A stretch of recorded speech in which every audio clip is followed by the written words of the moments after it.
Muy bien, hermanos, nos encontramos entonces en la última sesión de nuestra serie Cosmovisión, que básicamente se subtitula Mirando todo con los ojos de la verdad.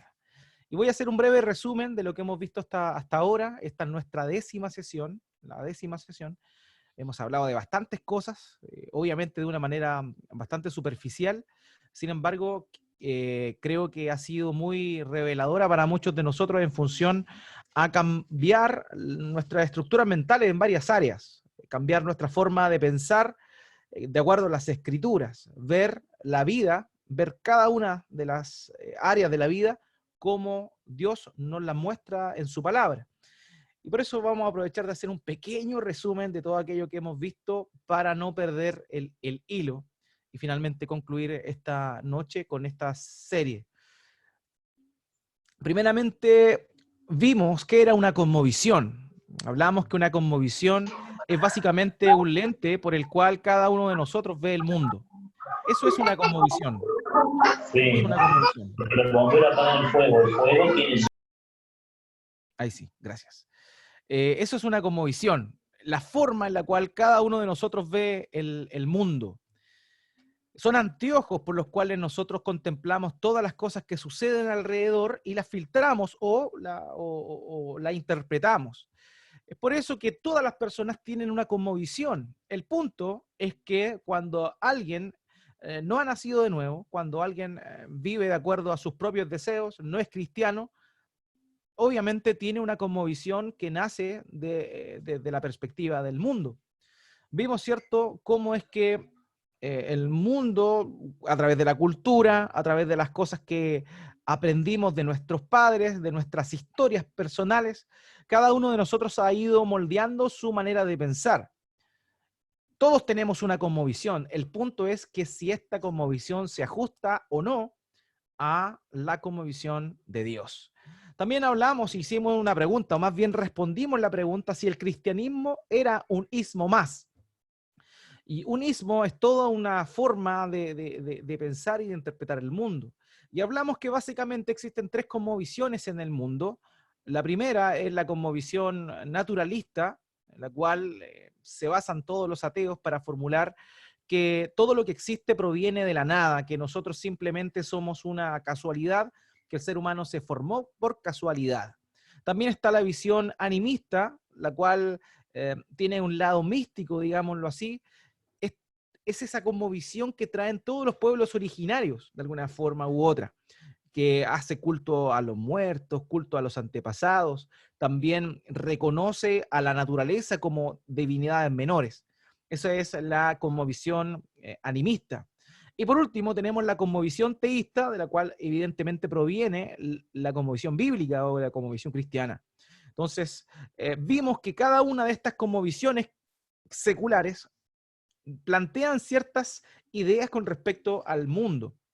Sin embargo, el cristianismo no habla de algunas ideas, sino que habla de la verdad. Y concluimos eso. El cristianismo no es un ismo más, puesto que el cristianismo aduce que es la verdad de Dios, la única verdad. Entonces, el cristianismo en ese aspecto no es una opción o muestra algunas verdades que son relativas, sino más bien verdad absoluta. También estuvimos viendo la verdad sobre el universo, cómo es que las escrituras nos muestran ciertos fundamentos sobre el universo, cuál es el propósito del universo, de qué forma fue constituido, etcétera. Y también nos encontramos nosotros con la verdad sobre la humanidad. La verdad sobre la humanidad. Y vimos, ¿cierto?, cómo en ella lo separamos en varias sesiones.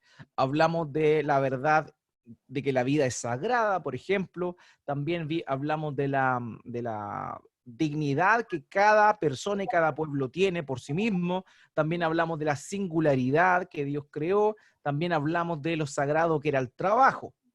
Y finalmente, hablamos también de la verdad sobre la creación, cuál fue el propósito de la creación, cómo es que ésta debiese ser preservada, vimos cuál era la responsabilidad de cada uno de nosotros en virtud de en la responsabilidad que nuestro Dios nos dio en función a la tierra, al cuidado de la tierra.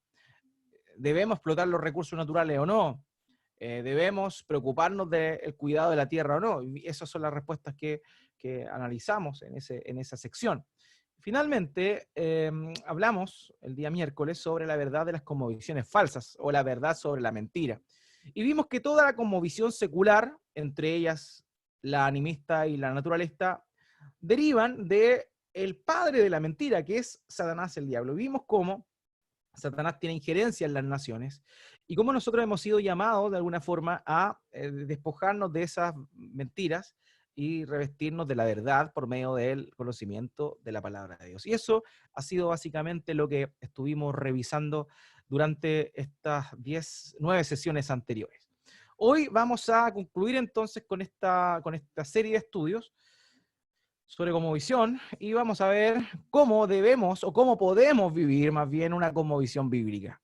Usted lo sabe, hay un dicho popular que señala que del dicho al hecho hay mucho trecho. Y creo que realmente ese es el gran problema. Podemos saber que la Biblia define ciertas verdades con respecto a algunas áreas de la vida, pero ¿cómo llevamos eso a la práctica? ¿Es necesario llevarlo a la práctica o simplemente es suficiente con tener un conocimiento bíblico? También debemos ver si es que la palabra de Dios se está transformando en nuestra vida o simplemente está generando convicciones mentales. Y eso también es relevante. Una de las cosas que yo siempre digo es que por medio de la palabra de Dios, nuestras mentes tienen que ser llenas, pero nuestro corazón debe ser inflamado, debe arder. Cuando nos acercamos a la palabra de Dios, nuestras mentes deben estar llenas de ella, conocimiento, pero también nuestro corazón tiene que ser transformado por medio de esa palabra. Tiene que arder nuestro corazón por deseo de conocer más a Dios, por deseo de buscar más al Señor. Ahora, preguntas que deberíamos poder responder luego de esta última sesión. ¿Por qué debemos tener una cosmovisión bíblica? ¿Acaso no es suficiente con la regeneración? O también, ¿cómo podemos vivir con una cosmovisión bíblica? Y eso es básicamente en lo cual nos vamos a comprometer durante este tiempo.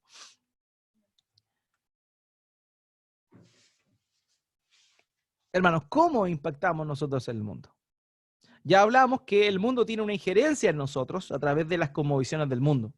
Vimos cómo, la última vez que hablamos, cómo el mundo, ¿cierto? Esta Babilonia, este sistema de pensamiento que rige el mundo, está empecinada en inyectarnos pensamientos para que de alguna forma nuestra forma de vivir cambie y nosotros como creyentes seamos mundanalizados antes que seamos santificados.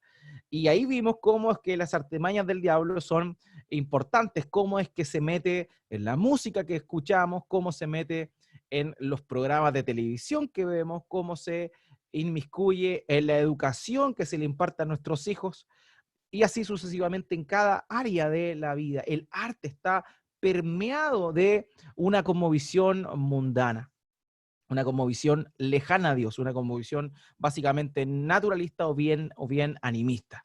Entonces, ante eso, ante ese ataque que nosotros recibimos de parte del mundo, ¿cómo es que estamos devolviendo la mano a nosotros?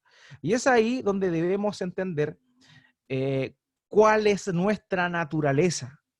¿Cuál es nuestra naturaleza? ¿Cómo nosotros impactamos a este mundo? Eso es lo que debiese preocuparnos a nosotros. Y el Señor Jesucristo, en Mateo capítulo 5, versículo 13 al 16, lo dijo de la siguiente manera, y note bien esto: ustedes son la sal de la tierra. Ustedes son la sal de la tierra. Aquí no está ordenando a los cristianos, a sus discípulos en ese entonces, llamados así, no le está ordenando a sus discípulos que sean sal, que se comporten como sal. Él está diciendo, ustedes son la sal de la tierra. Entonces es una cuestión de naturaleza. Todos aquellos que hemos nacido de nuevo somos sal de la tierra. No es que tengamos que esforzarnos por ser, sino que por naturaleza deberíamos ser sal de la tierra.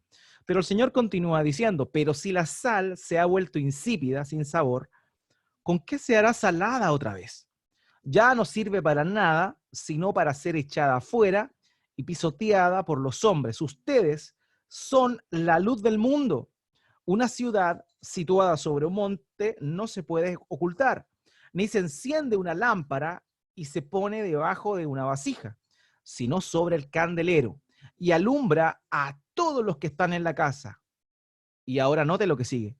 Así brille la luz de ustedes delante de los hombres, para que vean sus buenas acciones y glorifiquen a su Padre que está en los cielos.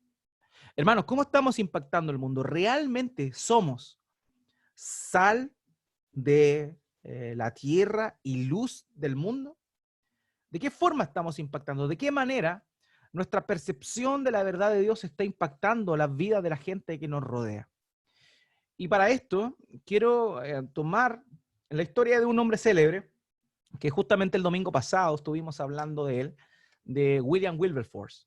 William Wilberforce fue un político inglés que fue la persona que más luchó por abolir la esclavitud de los negros allá en Inglaterra.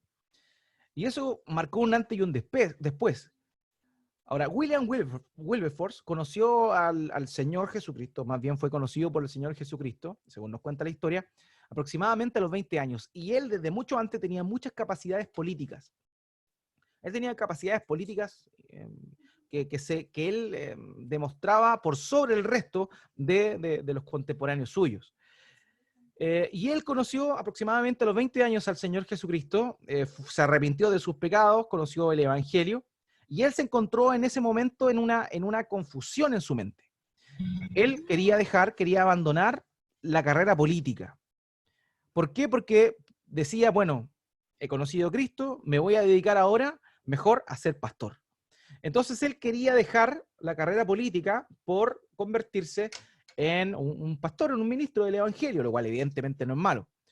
Sin embargo, en ese intertanto se encontró con John Newton. John Newton, no sé si les suena a ustedes, pero John Newton es el compositor de un himno muy conocido que se llama Sublime Gracia, o Amazing Grace, y él antiguamente John Newton era un traficante de esclavos. Él atrapaba, iba a África en embarcaciones, atrapaba a gente africana y la llevaba como esclava a Inglaterra para venderla. Pero él conoció a Cristo, tuvo también en el intertanto una experiencia muy fuerte, y él también, John Newton, conoció a Cristo. Finalmente, cuando él conoce a William Wilberforce y ve que este hombre tiene tanto talento para la política, un hombre sumamente influyente y que se quería dedicar a ser ministro, él le dice, ¿sabes qué? Tienes que analizar si realmente, estoy parafraseando evidentemente, tienes que analizar si realmente vas a ser útil, cómo vas a ser más útil para Dios, si va a ser como ministro del Evangelio o en realidad como un político. Y fue así que finalmente él sintió la convicción del Señor de continuar en la política. Y él fue un hombre incansable cuando se trató de luchar contra el tema de la abolición de la esclavitud en Inglaterra. Toda la realeza en Inglaterra tenía esclavos, estaba a favor de la esclavitud. Las castas, ¿cierto? La nobleza de Inglaterra también. Entonces él estaba luchando contra un poder sumamente grande. ¿Y cuál era su convicción? La convicción bíblica que vimos anteriormente, que cada uno de nosotros, cada persona tiene un valor, y ese mismo valor delante de Dios, de manera que nadie debería ser esclavo de otro. Entonces, con ese principio que extrajo de la Biblia, de la Sagrada Escritura, ¿qué hizo él? Él luchó e hizo lobby con sus partidarios, ¿cierto? Y luchó incansablemente por muchos años hasta que murió en su lecho, y un mes después de su muerte, justamente un mes después de su muerte, la esclavitud fue abolida en Inglaterra. Entonces vemos cómo el legado que dejó este hombre, el legado que dejó, fue increíble. ¿Por qué? Porque él era sal y luz. Su visión que venía desde las Escrituras impactó al mundo y convenció en ese entonces, a los otros políticos para finalmente dar este tremendo paso que todos tenían un poco de recelo, puesto que evidentemente la economía de Inglaterra en ese tiempo se basaba en la esclavitud. Entonces, él con una convicción firme pudo, mediante esta personalidad que Dios le dio, influir en sus contemporáneos y de esa forma, en esa forma, él motivar a los demás a que estuvieran en contra de la esclavitud. Entonces, vemos cómo no necesariamente tú tienes que ser un ministro del evangelio para impactar el mundo. Dios te ha llamado a ti, que has nacido de nuevo, en cualquier área en la que te desenvuelvas, a no hacer, sino que manifestar tu naturaleza de ser sal de la tierra y luz del mundo.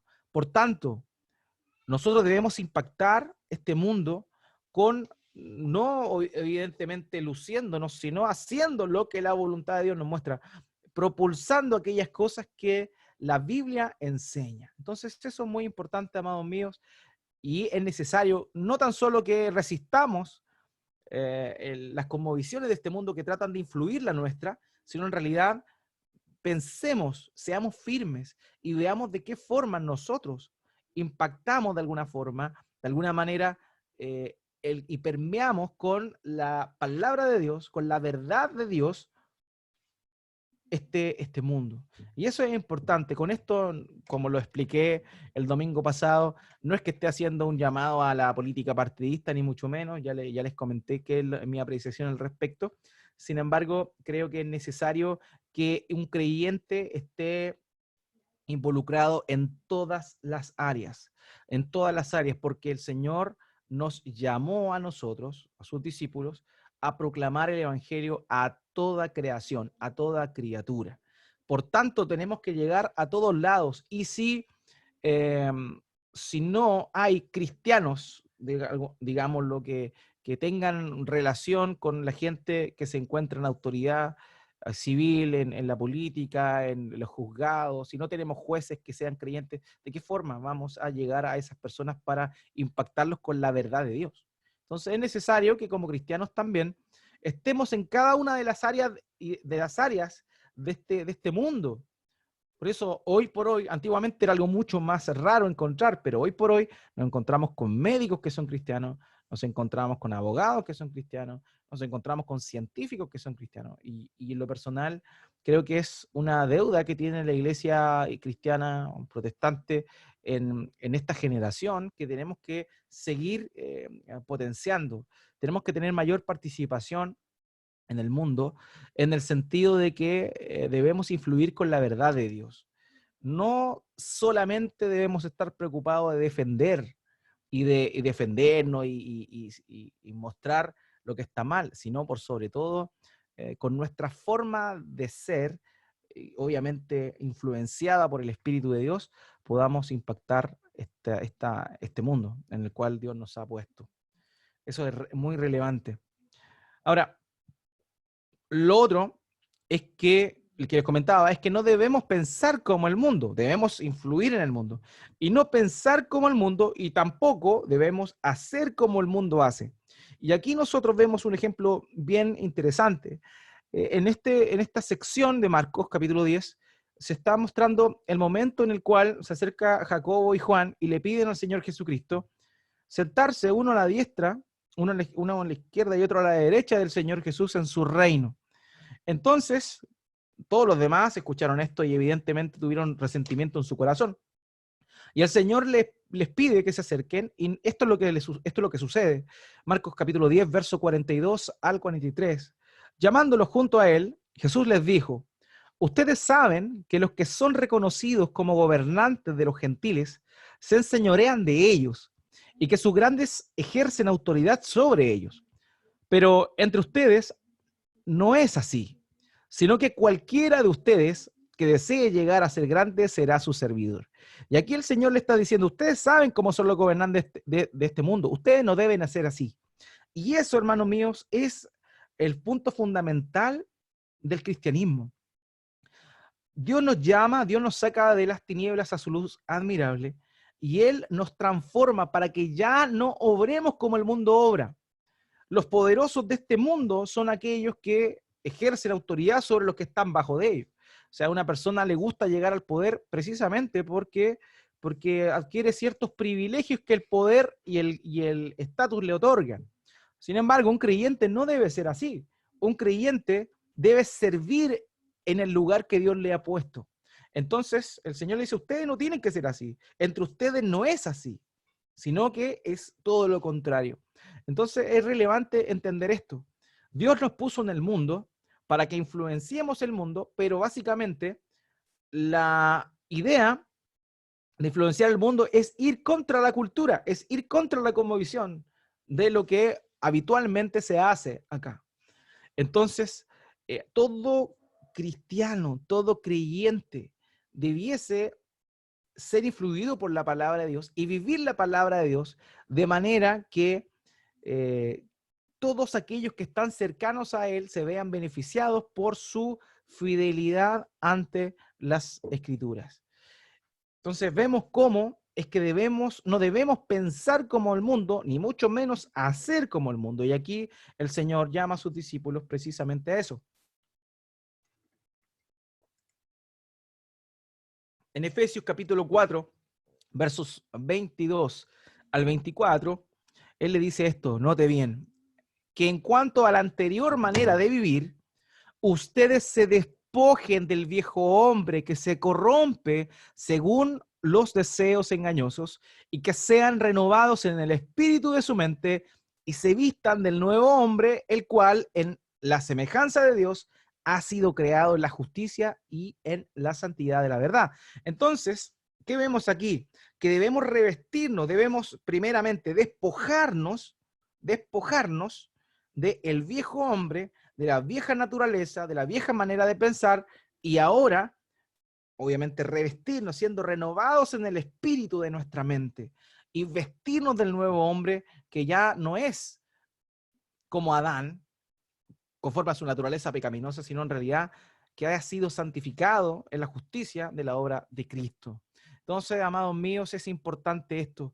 Como cristianos no solamente debemos evitar que la cosmovisión de este mundo nos influencie, sino que debemos evitarlo, debemos rechazarla, despojarnos y ahora, luego de eso, comenzar con un proceso de transformación que evidentemente proviene de Dios, pero que nosotros también somos responsables.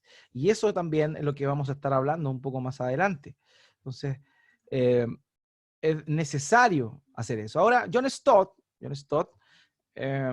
señala lo siguiente: si alguien desea vivir rectamente, tiene que pensar rectamente. Y para pensar rectamente, tiene que renovar su mente.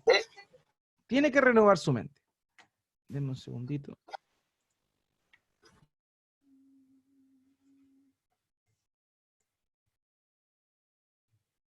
Ahí está, están todos en silencio. Entonces, eso es muy importante. O sea, para primero vivir, debemos primero pensar. O sea, lo que vivimos es lo que pensamos previamente. Eso es un principio fundamental. El Señor Jesucristo dijo que de la abundancia del corazón habla la boca, es decir, lo que está dentro de uno es lo que sale de uno. Por tanto, si yo actúo siendo cristiano de una forma que no es de acuerdo a la verdad de Dios, es porque yo no estoy pensando primeramente como Dios piensa. No estoy avalando lo que Dios avala. Entonces, ese es un gran problema. Entonces, si queremos influir en el mundo, si queremos no vivir de acuerdo y no hacer de acuerdo a lo que el mundo, este mundo hace, lo primero que debemos hacer para antes de revestirnos de la nueva naturaleza es pensar conforme a la voluntad de Dios. Y esa es nuestra gran tarea. Esa es la gran tarea que tenemos nosotros, nuestro peregrinar en este mundo. Ahora, ¿cómo es entonces el proceso de vivir de acuerdo a la cosmovisión bíblica? Y esto es necesario que lo comprendamos bien, porque es un proceso, no es una cosa instantánea. Hermanos, por esa razón es que también hay muchos creyentes que no actúan como sal y luz en el mundo. ¿Por qué razón? Porque es un proceso, es un proceso.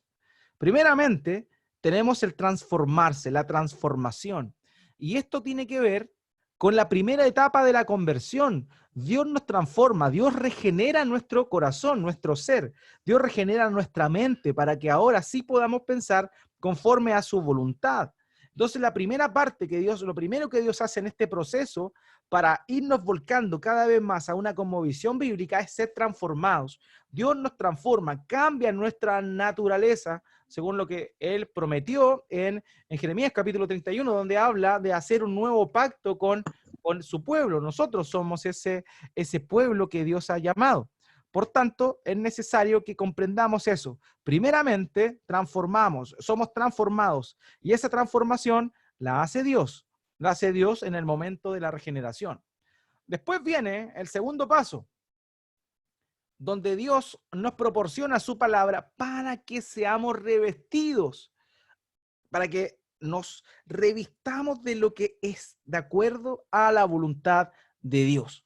Entonces, no es suficiente solo con la regeneración, no es suficiente solo con el nacer de nuevo, con el nuevo nacimiento, que fue lo que Dios le dijo que debía hacer Nicodemo para entrar al reino de los cielos. Esa es la primera etapa simplemente, pero no basta con que nazcamos de nuevo, no basta con que seamos salvos. Hermanos, hay muchos cristianos que simplemente se conforman con tener seguridad de que han sido salvados. Pero ¿sabes qué? El amor que Dios ha tenido para contigo en Cristo es tan grande, que Él no te va a dejar tal cual como tú estás. O sea, Dios no solamente te salva y te da ese regalo de la vida eterna, sino que el propósito principal por el cual Él te salva es para que te parezcas a su Hijo.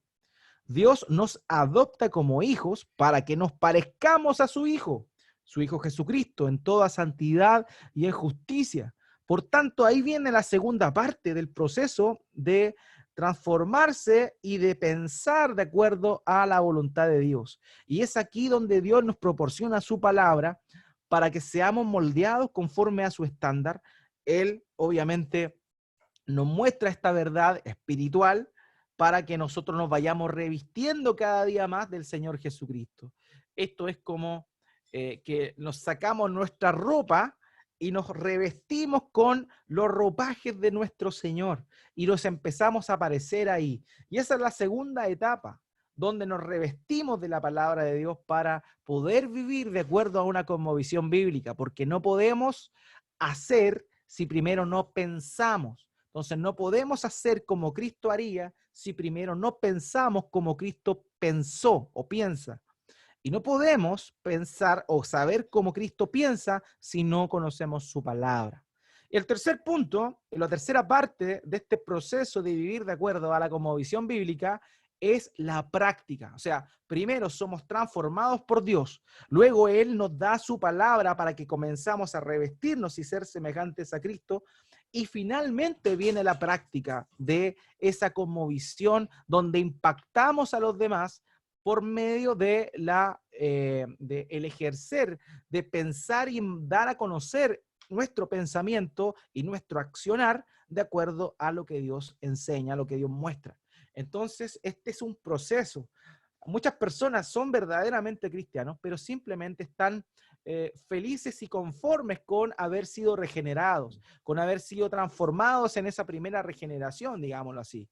Pero no se esfuerzan de ninguna forma en revestirse con la palabra de Dios, ni tampoco en ser capacitados por el Espíritu Santo para poder practicar esos pensamientos que derivan de la palabra de Dios. Entonces, primero somos transformados, regenerados, luego Dios nos da su palabra para que nos vayamos revistiendo, y finalmente el Espíritu Santo nos capacita para poder practicar lo que pensamos que ha sido, lo que pensamos, lo cual ha sido clavado en nuestras mentes por el Espíritu Santo. Entonces, eso es relevante. Vemos acá cómo hay un pasaje que nos muestra esta transformación.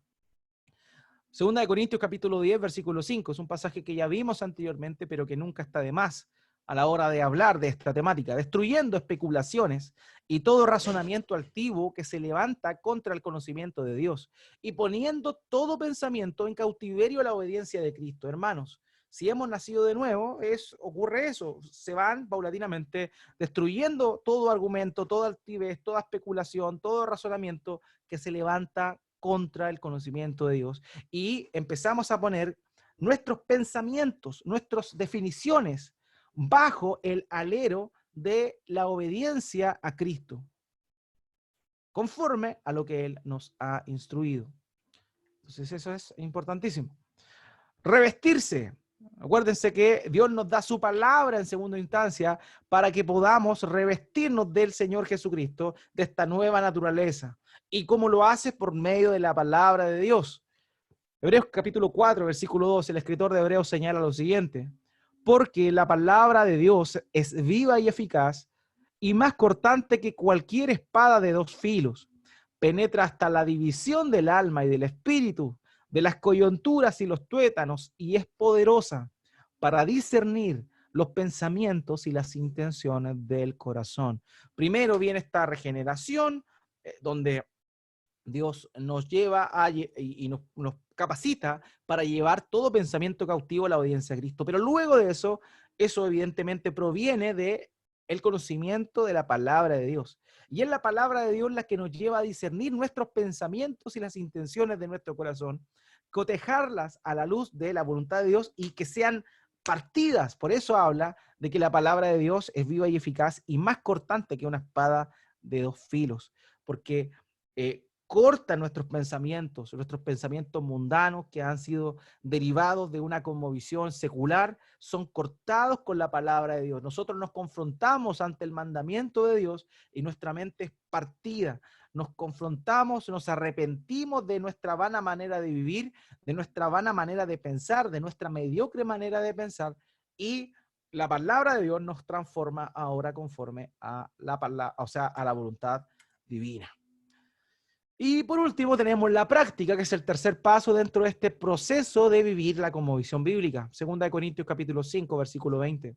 Nosotros vivimos ahora, vivimos la palabra de Dios y conforme a eso somos embajadores de Cristo, según lo menciona Pablo en Segunda de Corintios capítulo 5, versículo 20. Por tanto, somos embajadores de Cristo, como si Dios rogara por medio de nosotros, en nombre de Cristo, le rogamos, reconcíliense con Dios. Entonces, hermanos míos, esa es nuestra misión. Hemos sido regenerados, ahora nos revestimos con la palabra de Dios. ¿Para qué? Para poder practicar lo que sabemos conforme a las Escrituras y de esa manera podamos ser embajadores de Cristo, y así como nosotros fuimos reconciliados para con el Padre mediante Cristo, nosotros llevemos el ministerio de la reconciliación a las personas que se encuentran esclavizadas conforme al príncipe de este mundo. Entonces, eso es tan importante. Hermanos míos, Dios nos llamó a nosotros, nos llamó no para que nos abstuviéramos o no tuviésemos participación en el mundo.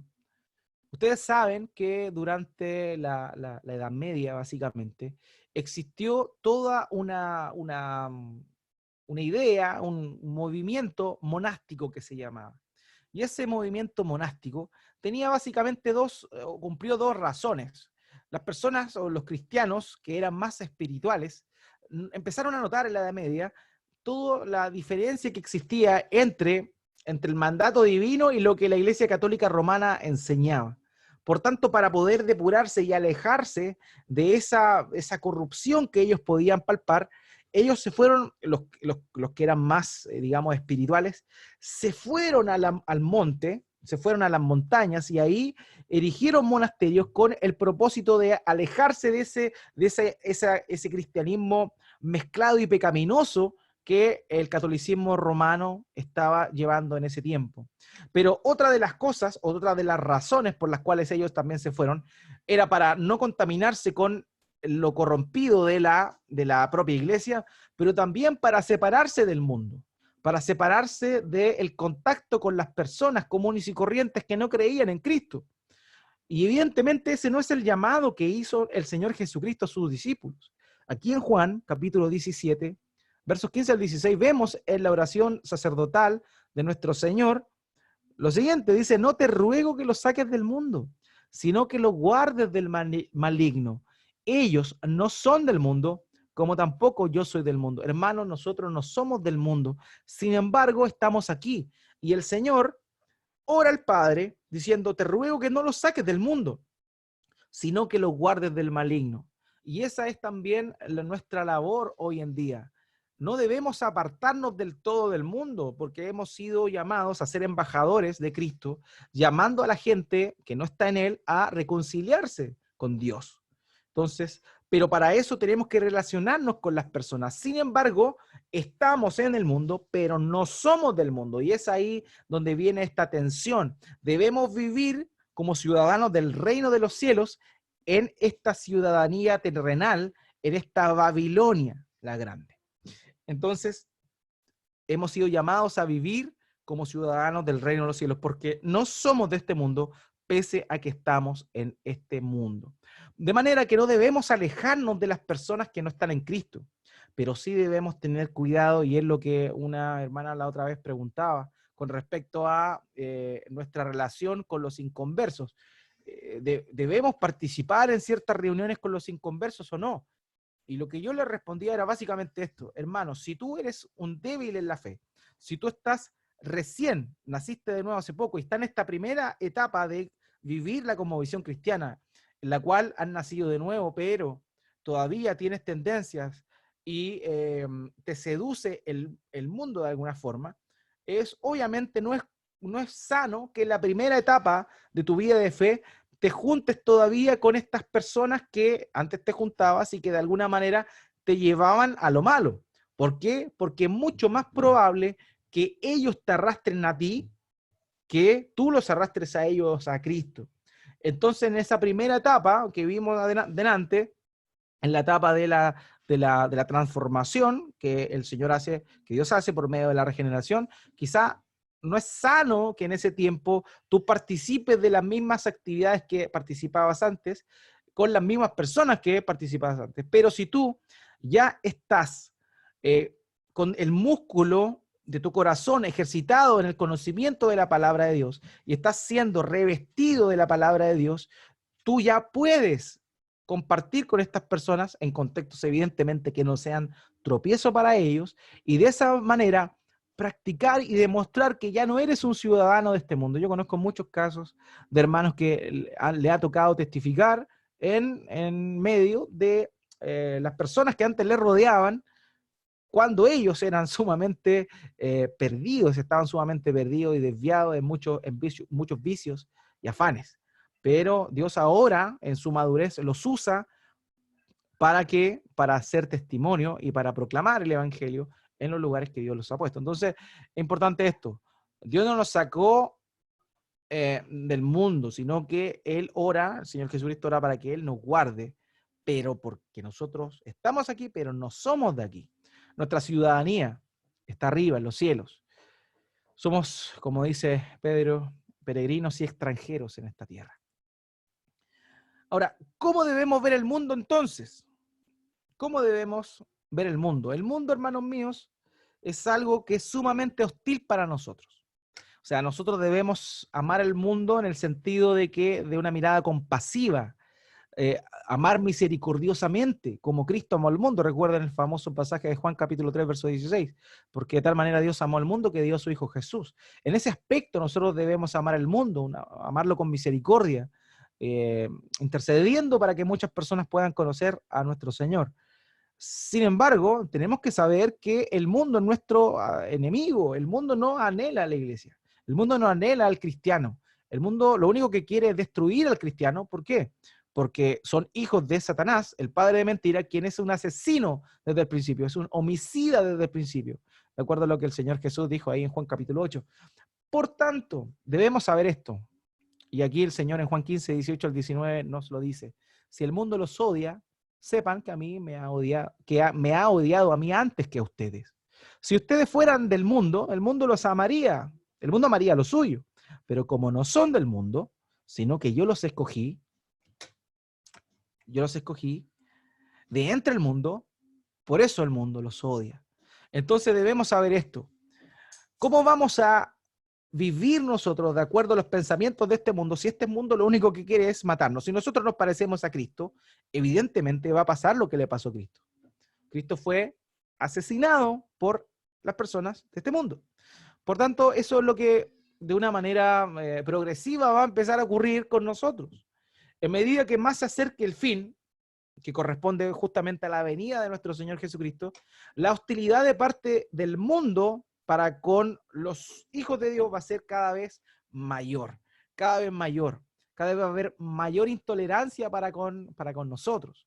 Hay algunas regiones de nuestro país, por ejemplo, en la cual durante este tiempo hubo prohibiciones de parte de las seremías de salud de reunirse a la iglesia evangélica. Obviamente, eso, y escúcheme esto, voy a tirar una indirecta, eso hubiese sido inconstitucional, porque la constitución que tenemos hoy en nuestro país ampara lo que se conoce como la libertad de culto, y la ley de culto señala que toda persona tiene derecho a profesar cualquier fe. Por tanto, si bajo este estado de emergencia se pueden emitir decretos que prohíban el juntarse a los cristianos, pero obviamente por un bien mayor, que es el cuidado, la salud, etc. Pero este mundo pronto va a pasar lo que pasa en China. En China. En China está prohibido que los cristianos se junten. Está prohibido que hagan esto que nosotros estamos haciendo ahora, videoconferencia para enseñar la palabra de Dios. En China está totalmente prohibido esto. He visto durante estos días reportajes de páginas cristianas, de la Voz de los Mártires, de otras, donde se muestra la realidad de los cristianos en China.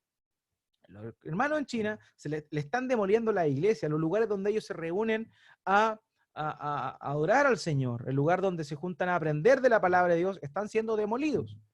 Y eso no es muy lejano a lo que va a comenzar a pasar paulatinamente en esta última etapa antes de la venida del Señor Jesucristo. Hermanos míos, si usted piensa que se va a arrancar de la tribulación, está equivocado, porque nuestros hermanos en China ya están pasando una gran tribulación. Ellos están siendo perseguidos. En Corea del Norte se les asesina. En lugares como África, donde está imperando el Islam, los cristianos son asesinados. De manera que eso es como el mundo actúa. Ahí vemos al mundo desenfrenado. Hoy por hoy hay ciertas cosas y ciertos privilegios que tenemos, pero que lo más probable, de acuerdo incluso a nivel nacional, de lo que eventualmente se daría, es que estas libertades sean quitadas para nosotros, porque el mundo lo único que quiere hacer es destruir a la iglesia. ¿Por qué? Porque odia a Cristo. Y si nosotros nos parecemos a Cristo, obviamente el mundo nos va a odiar a nosotros. Por tanto, debemos saber que al mundo debemos amarlo con misericordia, pero reconocer que el mundo nos va a odiar. O sea, impactamos el mundo, somos intencionales en eso, pero debemos saber que la retribución no va a ser la mejor. No va a ser la mejor. El Señor Jesucristo vino a predicar y a llamar al arrepentimiento a las personas, y el mundo le contestó crucificándole.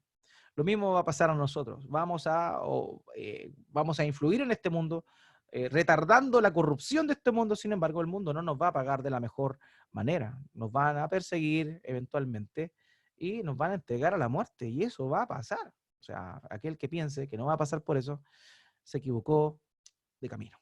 Ok. Entonces, debemos ver el mundo sabiendo que el mundo es nuestro enemigo. Y también, como les decía, saber y reconocer que el mundo está bajo el maligno. Efesios capítulo 2, versículos 1 al 2, dice el apóstol Pablo.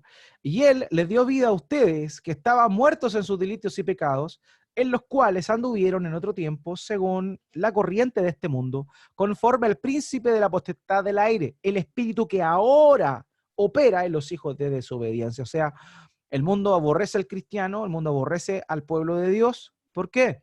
Porque tiene un príncipe, y ese príncipe es Satanás. Y los hijos de desobediencia, es decir, aquellas personas que no se encuentran en los caminos del Señor, obviamente están muertos en sus delitos y pecados, están ciegos en sus delitos y pecados. Y nuestra labor es poder predicar el Evangelio precisamente para que Dios les dé vida espiritual y puedan también ser ahora hijos de Dios en vez de hijos de ira.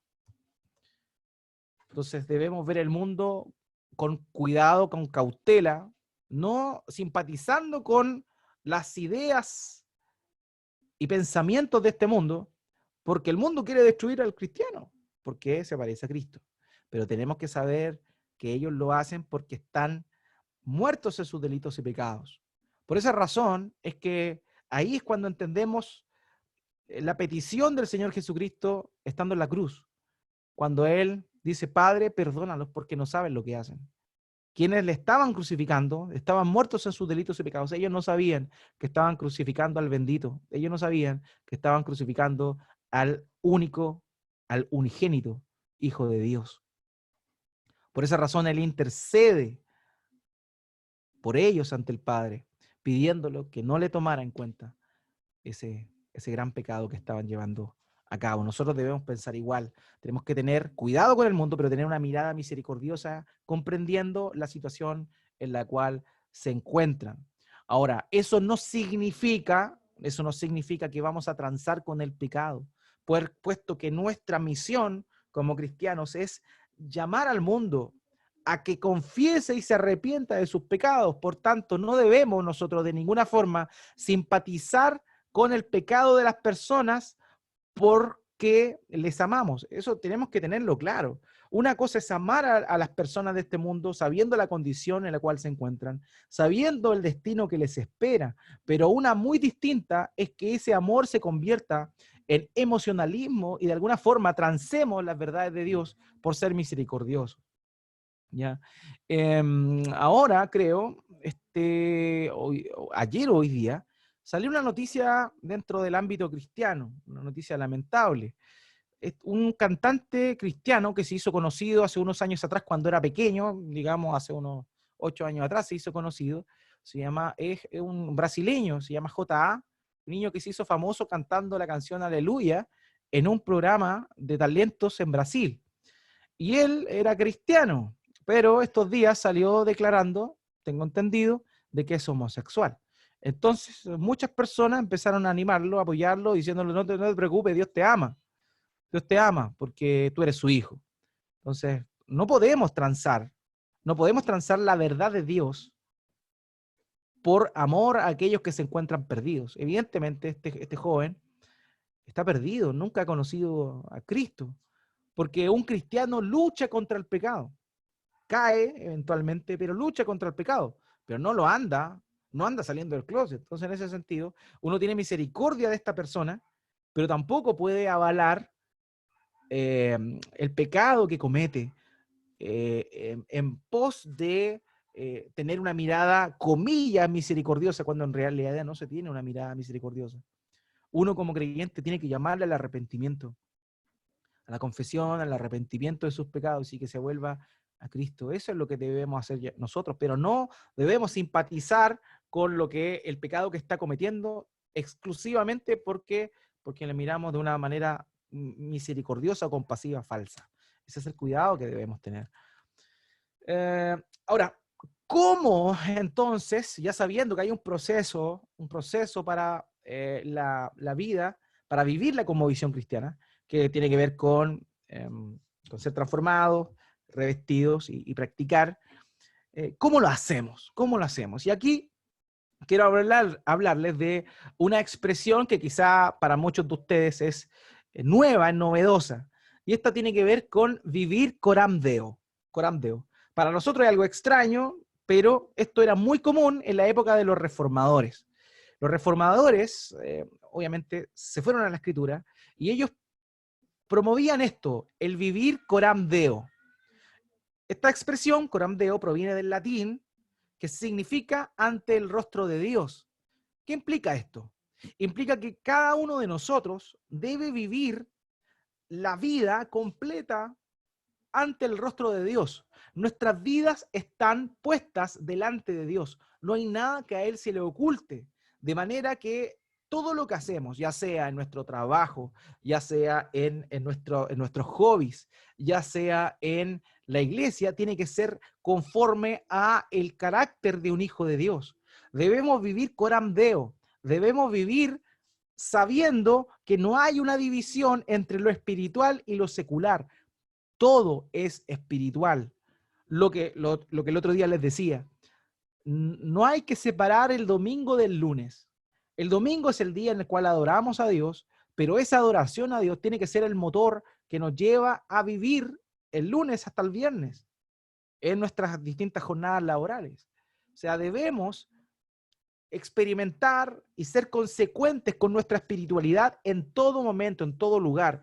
La otra vez, hace un tiempo atrás, un año atrás creo, con los varones estuvimos hablando de un concepto importantísimo, pero muy dejado de lado, que es integridad. Y hablamos de cómo es que debemos vivir íntegramente en toda situación, en nuestro trabajo, en nuestros negocios, etcétera, etcétera. Y eso significa vivir coram Deo, vivir ante el rostro de Dios. O sea, eso es importante. No tenemos que tener una postura con nuestros amigos y una postura con nuestros hermanos en la iglesia. Hay mucha gente cristiana que se junta más con los amigos que tenía antes que con los hermanos cristianos que tiene ahora. Y cuando se junta con los hermanos cristianos es muy distinto a cómo actúa, cómo se comporta con sus amigotes. Entonces, tenemos que tener sumo cuidado en eso. Debemos vivir coram Deo ante el rostro de Dios. Dios es omnipresente, Él está en todo lugar.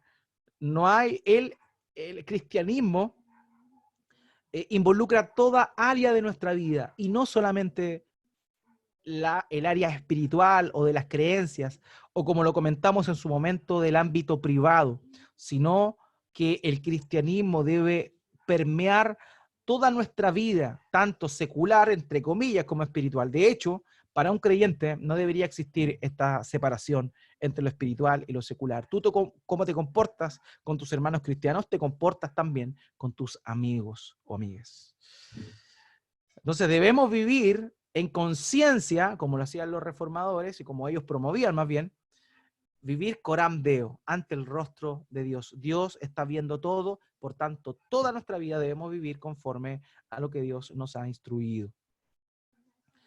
Ahora, ¿cómo lo hacemos? Y aquí quiero dar unos ejemplos prácticos de cómo podemos hacer esto, cómo podemos crecer en nuestra cosmovisión bíblica y practicarla. Y aquí hay ejemplos buenos que creo que podrían tomar y practicarlos. En primer lugar, lea la Biblia de Génesis a Apocalipsis. Hermano, esto es lo primero, esto es lo fundamental. Lea la Biblia entera. Hay cristianos que llevan más de 5 años siendo cristianos y nunca han leído la Biblia entera. Hermano, con todo respeto, con cariño, pero también con autoridad, le digo, ha cometido un gran error. Usted debe leer la Biblia.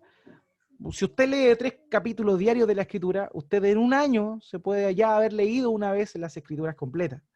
3 capítulos diarios, y 3 capítulos diarios no toman más de 15 minutos al día.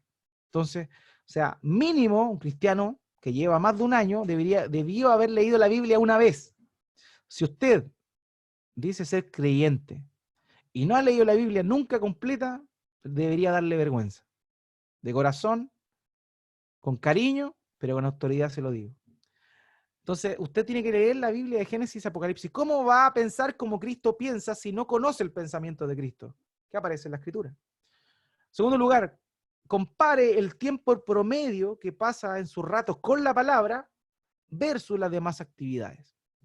O sea, ¿cuánto tiempo pasamos en las Escrituras versus lo que pasamos haciendo otras cosas?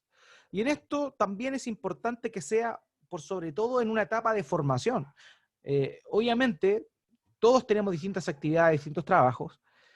Sin embargo, tenemos que ser transformados por la palabra de Dios. Entonces, tiene que haber un momento en nuestra vida en el cual la verdad es que nuestros tiempos con la palabra de Dios tendrían que ser mayores que lo que pasamos haciendo, viendo televisión, escuchando música, leyendo libros distintos.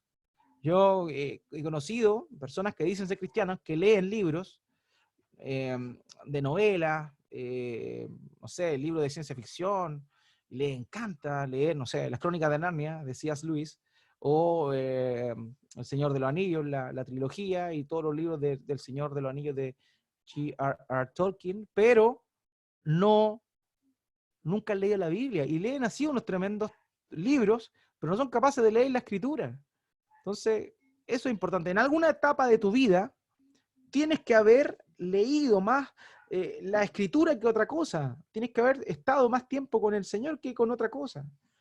Entonces eso es relevante, es necesario haber pasado por esa etapa, porque ¿cómo vamos a tener una cosmovisión bíblica si estamos metiéndole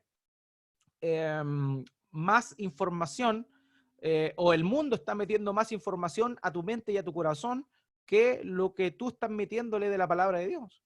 Es evidente eso. O sea, ¿cómo vamos a hacer eso?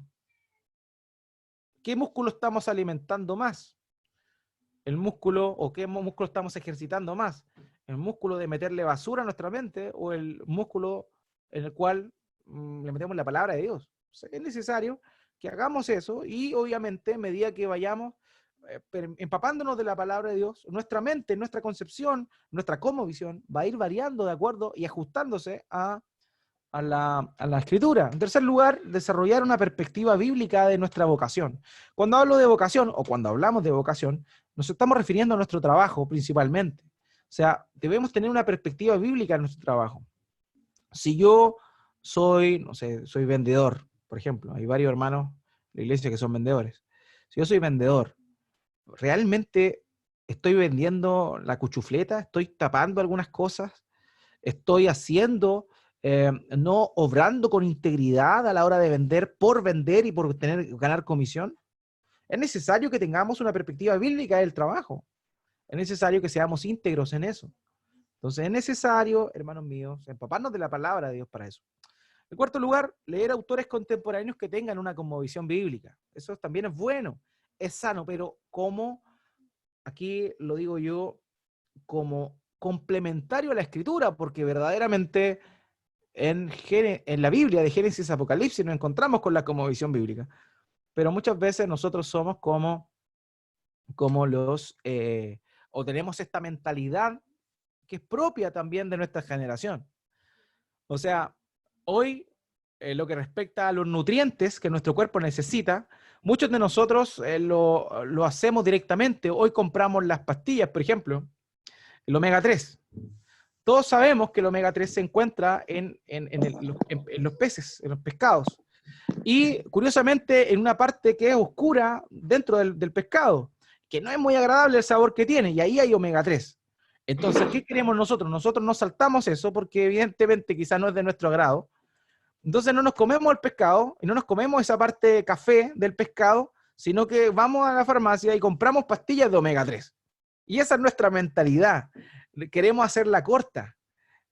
Por eso tiene tantas ventas estos libros que son como los 3 pasos para controlar tu lengua o los 7 pasos para ser un líder efectivo. Las librerías venden muchos de esos libros. ¿Por qué razón? Porque nos gusta el camino corto. Entonces, no es que no tomemos el camino corto. Obviamente es bueno leer a autores contemporáneos que tengan una cosmovisión bíblica, pero como complemento a nuestra lectura de las Escrituras, donde realmente aparece eso.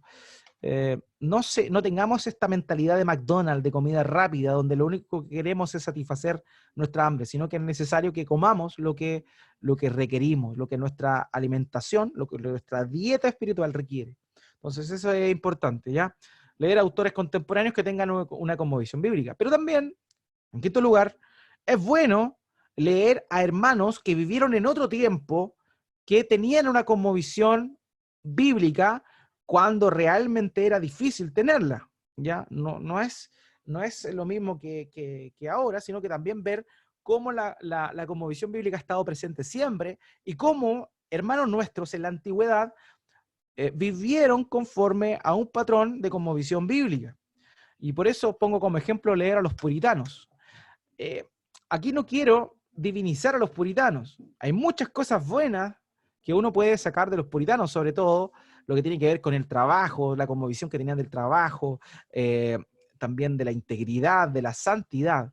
No todo lo que hicieron los puritanos fue bueno, pero sí es bueno notar, hay ciertos hombres que fueron puritanos que tienen pensamientos muy, muy buenos con respecto a las escrituras. Entonces, por eso es bueno leer lo que hicieron hermanos en otro tiempo. Y lo otro, una sexta cosa que podemos hacer, evidentemente, es congrégate y comparte estos temas con tus hermanos. Hoy por hoy es muy difícil congregarnos, ¿cierto? Pero es bueno llamarnos por teléfono, whatsappearnos, etcétera, y comentar estas cosas, hablar de estos temas, y no juntarnos solamente para comer completo, para jugar Scrabble o para jugar ¿cómo se llama?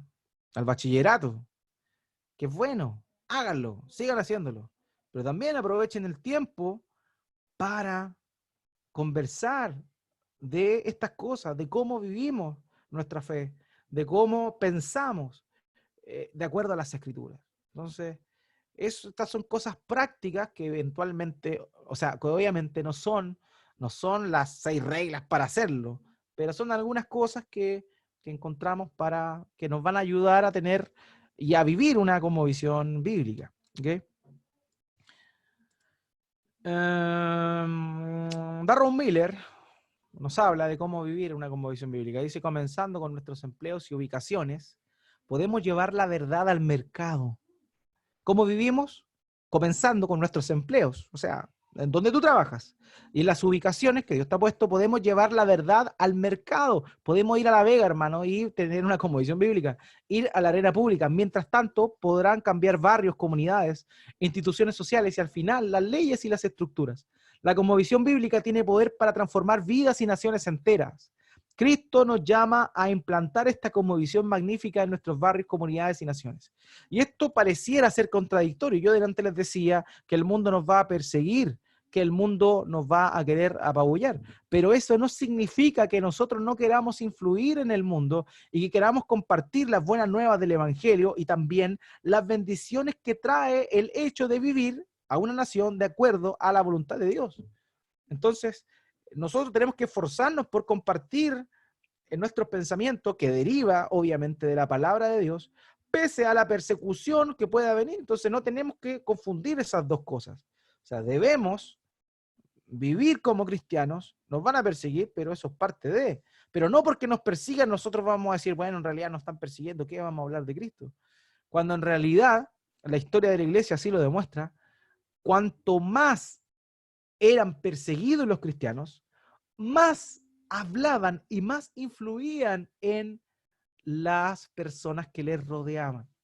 Entonces, esto es bien importante, porque obviamente hay un filtro ahí, los verdaderos cristianos salen a la luz. Cuando viene persecución, los verdaderos cristianos salen a la luz. Entonces, no porque seamos perseguidos por causa de nuestro pensamiento conforme a las escrituras, vamos a dejar de influir. Debemos influir, porque somos la sal de la tierra y la luz del mundo. Por eso lo que dice aquí Darron Miller es tan importante.